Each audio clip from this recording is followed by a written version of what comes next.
We are here in Moonta, Australia's little Cornwall. I've wanted to come here for years, ever since I heard about it. And now that it's a Cornish heritage, Cornish roots, and now that Patricia's discovered that she has Cornish roots, she's wanted to come here too. So we're going to find a Cornish pasty from the Cornish kitchen bakery. Excited. Here it is, the Cornish kitchen. Excitement. So my roots are here. Oop, got lost with your Patricia's. Here near to Red Roof. That's cool, of course. I'll have to say, it's very tasty. The pastry's a bit soft, and it's not a patch on the ones I had in Cornwall, and actually even Elliston they were not. No, I think it's because the pastry's soft, but certainly tasty, very tasty, and it came with a relish. It's actually a bit spicy, and I'm not sure it belongs, but hey ho, good to be here in the Cornish Kitchen Bakery. So according to the Cornish Pasty Association, the genuine Cornish pasty it has geographical origin status protection. So it has to have been made in Cornwall. Should not contain carrot because it's turnip, potato and beef, and should be side crimped. But who's going to tell the Cornish pasty kitchen? Not me. So this is the Moonta tourist information, and we are 27 metres above sea level. It's the Alps. Okay, let's go and see what there is to learn about the Copper Coast.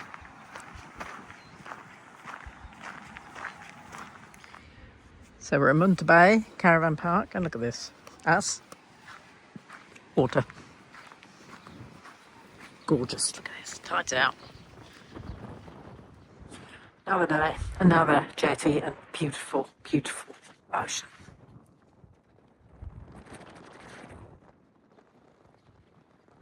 Central Moonta, buzzing on a Saturday morning.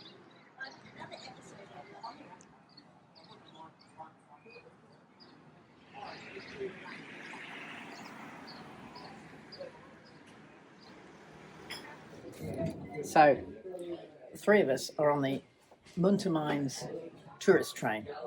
It's a little choo-choo, and look who's here. Molly, you looking forward to the train? I don't think she really cares. I don't think she does. Anyway, here we are. Ran sheep in this area. Captain Hughes had asked all his shepherds to watch out for any signs of copper. Molly loves learning about copper mining and all sorts of things. Or green. However, Captain Hughes very quickly got the area surveyed, made out a big set of documents, and said who was a bit fond of his grog, died in 1860. The green ginge is from the copper.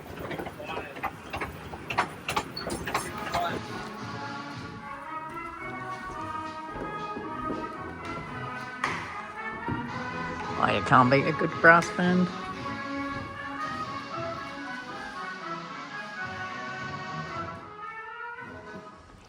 We've come to Moonta Cemetery. There's one Drew, Helen Wilkinson Drew, both of which are family names in Patricia's family, and there are several Stevenses. Cemetery's been around since 1862, which wasn't long after the mines started. So here's the Kernick. All right, look. It's got numbers. The Kernick Lowender logo is placed to signify the person in this plot was honoured dressing the graves, which is copper brought them here, which is these were the miners, and it's written in Cornish there. Ding eg ding eg lava, itoric in Moonta. All right. So we've got a map. We've got a map and a gale force wind. Yes, very much a gale force wind. All right, look, black granite markers, 17 mining fatalities. And the burial of 6 of these is unknown. We had a look in the museum, didn't we? Yeah. For fatalities from the mining, and there was maybe one Stevens and not a Drew. But Helen Wilkinson Drew, she died in her 30s after a long illness, and her husband Charles Drew is buried in another town in South Australia. Oh, This is a okay, I replica, found 'cause it was vandalised. maybe a relative. Just Oh, there she is. yep. Helen Drew, protracted illness. Born with sweet resignation. That wouldn't be you. Right. Oh, wow. Okay. I don't know if they're related or not, but But you said their family names, didn't they're you? family names, yeah. Yeah. All right, That's then. my grandmother's name, Wilkinson. There's Margaret Wilkinson, Anne Wilkinson. Oh, I wonder if these were sisters. And she kept her maiden name. Maybe. It's really hard to know. Like about 50,000 Stevens in this cemetery. There's only about 8. They must have all come across from the old country. At least half of them are called John. And a couple of them have got a father, William Henry, which are family names in my line. All right, I'll get the easy to follow map out.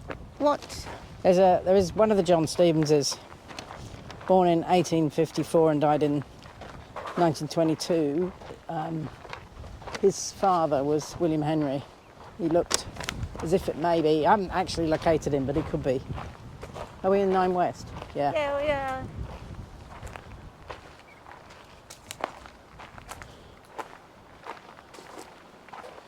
There aren't plot numbers, but he's plot number 431. Well, there are plot numbers on here, but not here. This is bigger than I would have thought, because the Stevenses were not... Well, I mean, maybe they found copper and made money, because Ernest Henry, who's the son of John Stevens, 26, was a brother. That's a family name. And then what was the other one? Around here. Father. And Selena. Angelina, wife, and John. I wonder. You just wonder, don't you? Yeah. Look. He escaped. Got out. Get out. Ah. He got out. My God. So we've counted in using the map. And here he is. John Stevens. This is more like what I'd imagine a mining member of the family. My Nothing. relative had a lovely, Yes. as usual. And the cash. So, here lies... There's an area here we're just looking for now. Some 600 children under the age of 10 or so died during the cholera and dysentery outbreaks. The miners could build their own home. They would, it didn't cost them anything. They could just build it on a plot of land for free. Yeah, but there weren't any building regs or sanitary conditions. Yeah, there weren't. There's some over there with active flowers. Let's go to the end. But so they just built them, and then, of course, with the unsanitary water, there were just plagues and diseases, and the kids were just so vulnerable. Look at this. Yeah, 600 within a few months. Would it be? It's unimaginable how horrendous it would be, isn't it? Yes, with all the little humps. Goodness, look at it, yeah. Look at this. Just little tiny humps. I probably can't see it on the GoPro, but... Oh, my goodness.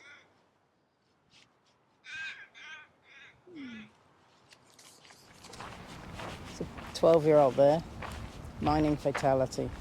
So, coming to Moonta to... I'm going to do the heritage walk, but of course, first of all, we need a coffee. I've seen some lovely places, but I'm not... Yes. 770. That's nice. 375. But P said something about not moving and wind. That's my kind of shop. Antiques and bric-a-brac. Tricia said, read junk. Really. Alright, so we're in at Ellen Street, cross street with George Street. So you can see what it was like. But a lot of these buildings are still here. This was a pub. It was delicensed in 1911. There's a set of golf clubs now, I don't need them. All sorts of them. All sorts. I guess because these were such solid buildings,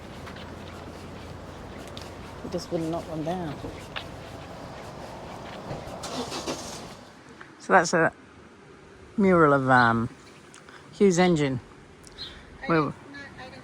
Yeah, that's where we were yesterday.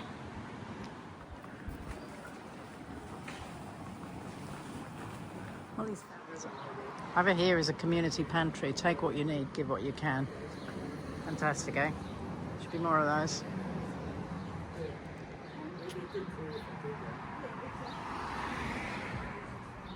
Not only did Flinders notice the fires had a greeny blue tinge, but a shepherd noticed that the wombat's poo had a greeny blue tinge. And that's the whole start of the whole copper story. And here they are. Ryan, of course, was the guy who first found. So there they are. So this fountain was given by Charles Drew, first mayor of Moonta, to the town of Moonta. And we're not sure if he's related, but he's the husband of Helen Wilkinson Drew, who is in the cemetery. So I just bought one of these, which you can't get in Cornwall anymore. And then from this lovely little place.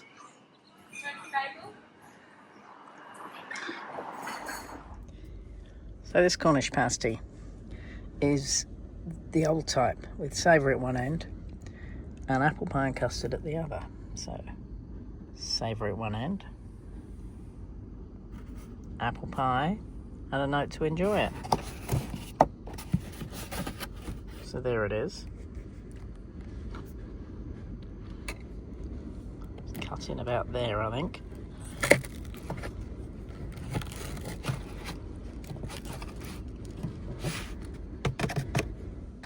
There we go. Apple pie, meat and 2 veg. How's that? See what it tastes like.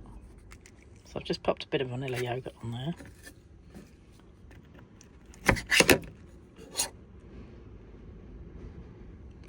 Tastes like apple pie with a slightly meaty flavour, which is not unexpected. Been like this all day, 60-kilometre winds. Now we got this baby coming in. Look at that.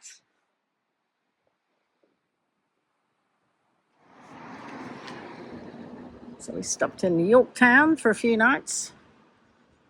It's a Salt Lake Trail and some art. And Molly asked for grass sites, partly why we came here. Nice to see the sun out, isn't it? I didn't bring... Oh, yes. Yes, it is. Used to be known as Weaners Flat, because all the weaners were brought here to separate from the lambs. And then it was called Yorketown. Wheat town now, really, but there are lambs around. Shop that has it all.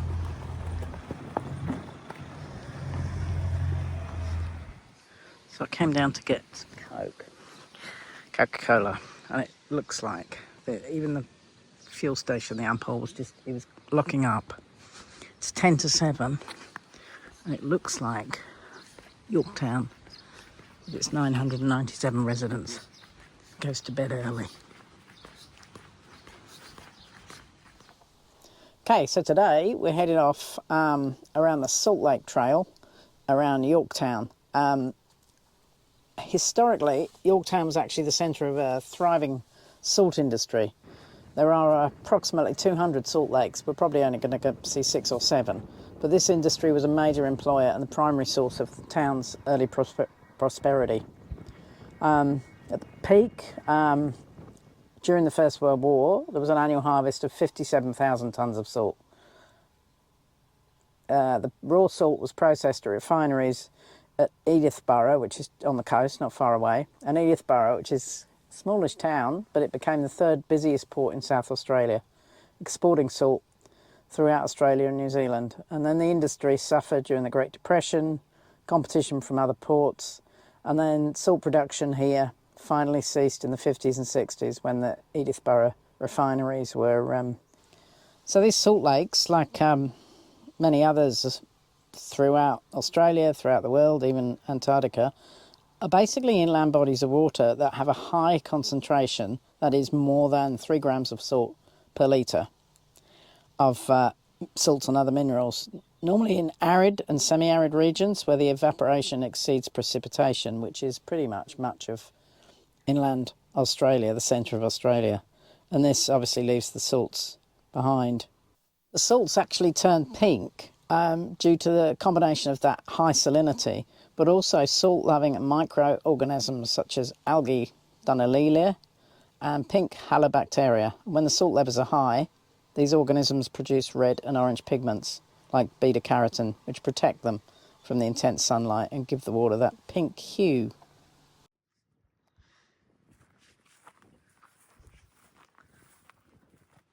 That's pretty, isn't it? Yes. You're not getting out? No, I'm not getting out. It's just a touch cold. A bit windy. So have you got the book there? That's the brochure. So we're following the Salt Lake Trail. It's all marked. Oh, by the way, Molly didn't want to get out either. She's too cold. Yeah, good point. It's a cold one.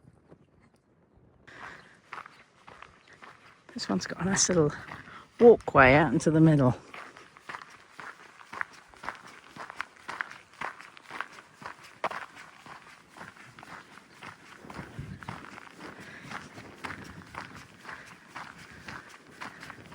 Look, there are little footprints.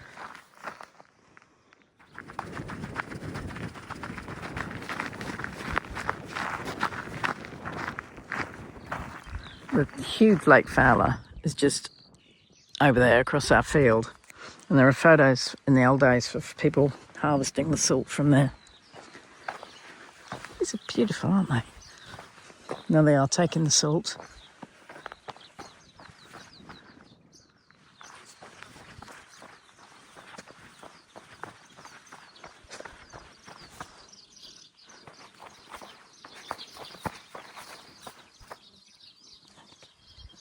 June the 21st, 1943. This was from an image from then, I think.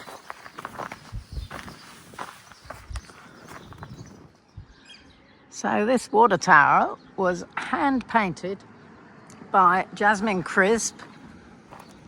It took us 37 days. And somewhere around here. So we're at Marion Bay, kind of the southeast, pretty much the end of the Yorke Peninsula. Oh, look at that. A sponge. So we came along the coastal route, pretty much kind of along there, which was quite lovely. It was unsealed. We passed at least 9 skinks, probably 1.5 meters black snake, a Joey with his mum, not doing a good job on teaching road rules, because we slowed down and of course they jumped in front of us. This is what you do, darling. You hop in, if you see a car, you hop in front of it. What else did we see? Oh, suicidal goanna. I accelerated to go in front of it before it crossed, so it sped up, but we missed. So yeah, it was quite a scenic little drive. So Marion Bay was established in 1872 and currently has a population of 210. It's very much a fishing holiday destination. It looks like there's quite a few holiday homes here. This is the jetty. It's Quite a cool wind. Across there is National Park that goes right down to the tip, and you probably can't see on the GoPro, but directly across there you can just see the faint outline of Kangaroo Island. So it looks like we're not supposed to be parked here. It's being the boat ramp.